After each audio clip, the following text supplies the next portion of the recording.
Madem sordum söyleyeyim, senden mi saklayacağım?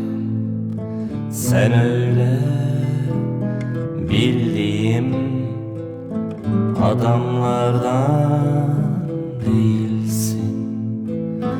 Bildiğim tek adam olmandan mıdır bilmem.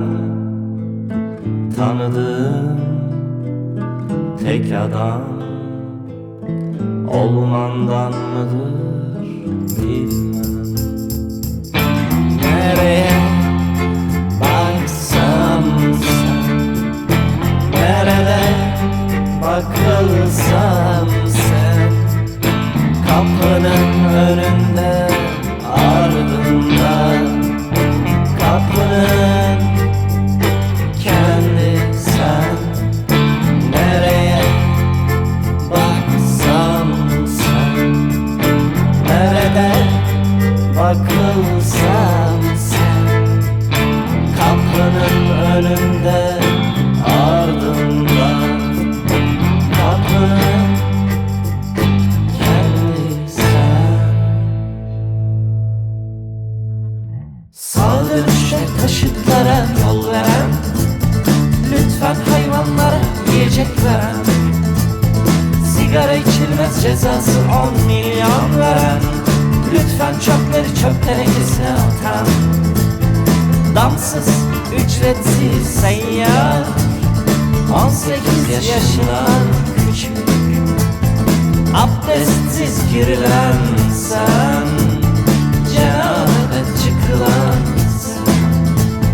Sağa dönüşte taşıtlara yol veren, lütfen hayvanlara yiyecek veren.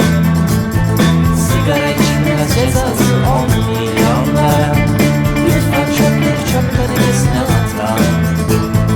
Damsız ücretsiz seyyar, 18 yaşından küçük. Abdestsiz giren sen, cenabet çıkılan sen.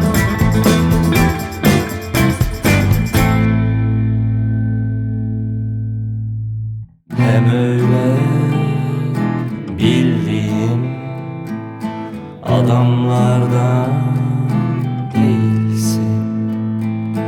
Kadın olmayandır tanıdığım tüm adamlar. Bildiğim tek kadın olmandan mıdır bilmem. Tanıdığım tek kadın olmandan